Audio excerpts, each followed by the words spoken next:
lumilitaw na ang DNR ay isang ehensya na matatawag kong bantay sa lakay. God damn. Bawal kayo magbigay ng impormasyon tungkol sa mga nag-a-apply ng ECC at mining permit. Ito po ang isang shipyard na kung saan 19 hectares po na mangroves ang sinira.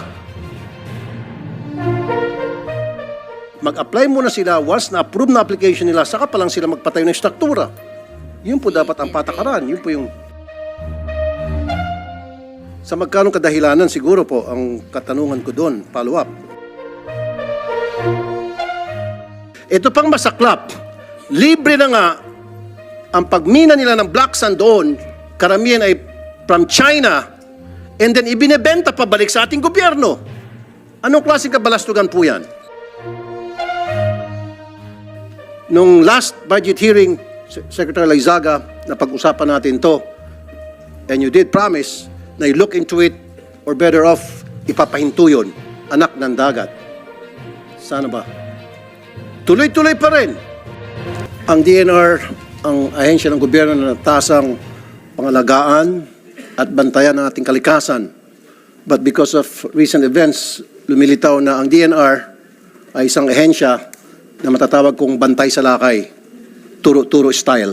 Bakit po turo-turo style? Nagtuturoan.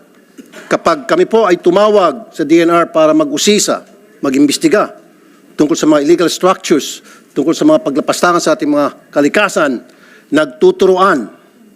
Ito pa po ang pinakamasakit at nakainsulto. Ito pong DNR Freedom Information Manual. Hindi ko alam kung kailan nilabas ito. Na kung saan ipinagbabawal ang DNR na magbigay ng impormasyon tungkol sa mga nag-a-apply ng ECC at mining. God damn. Is this of national security concern? Kaya bawal sa inyong Freedom of Information Manual, bawal kayo magbigay ng impormasyon tungkol sa mga nag-a-apply ng ECC at mining permit. Unang lumabas itong kalokohan sa Bohol, Chocolate Hills. After my exposure, nakatanggap ako ng maraming sumbong tungkol sa paglalapastangan naman ng kalikasan sa Digos, Davao. 97 na mga structures na naitayo doon. Out of those 97, there are few na na-issuean ng ECC. But marami doon ang hindi pa. At patuloy pa rin nagpapatayo ng struktura. At nang tumawag po kami kung anong gagawing hakbang ng DNR, we were told, bigyan daw ng 2 years palugit para pagdesisyonan nila kung isasara ba ang dapat isara o hindi isara ang dapat hindi isara. Again, hindi ho ba kabalastugan na naman yan? Now, meron naman po ako natanggap na sumbong sa Bohol pa rin. Ito po ang isang shipyard na kung saan 19 hectares po na mangroves ang sinira para mapagpatayo ng shipyard doon. Now, alam ko na ipinagbabawal ang pagputol ng mangroves. Base po sa Republic Act noong 1990. Pero bakit po pinayagan ang pagpapatayo ng isang shipyard sa Bohol? Bakit po nabigyan ito ng ECC? Ngayon, magkaharap-harap tayo, sana wag ho kayo magturuan. Dahil it will be an insult to us here, Senators, na in front of us, magtuturuan pa rin kayo. And I'm happy na nandito Secretary Yulo Loizaga, na I'm sure yung mga katanungan ko namin tungkol sa paglapastangan sa ating kalikasan ay masasagot ng maayos. Black sand mining sa Zambales.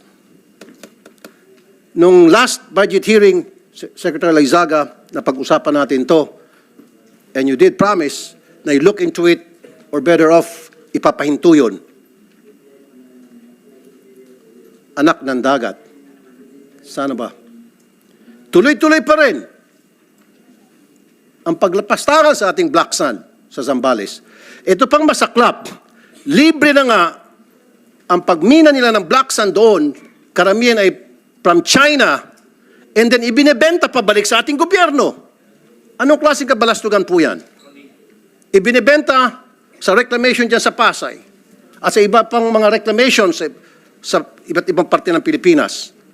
Kumuha sila ng black sand sa karagatan natin and then, ng libre, ibebenta pabalik sa atin. Hindi ba kalokohan po yan? You guys have to explain. Matagal na pong naging pabaya kayo dyan sa DNR. Hanggang ngayon, patuloy pa rin sa pagiging pabaya. Lumilitaw tuloy na kayo po yung mga protektor ng mga nagsisirang kalikasan. Masungi Geo Reserve. Bakit po nabigyan ng ECC ang Rizal Wind Energy Corporation o Vina Energy? Napakatagal na po na problema itong sa Masungi Geo Reserve. Hanggang ngayon, di po marisolba. Bakit? Sa ngalan ng ano? Sabi pa nga nila sa kanto, baka sa ngalan ng Tito Vic and Joey. Yung tatlong muka sa isang papel. Nung panahon yun, kasi hindi lang Tito Vic and Joey ngayon eh. Yan lang po, Madam Chair. I'll reserve my other questions.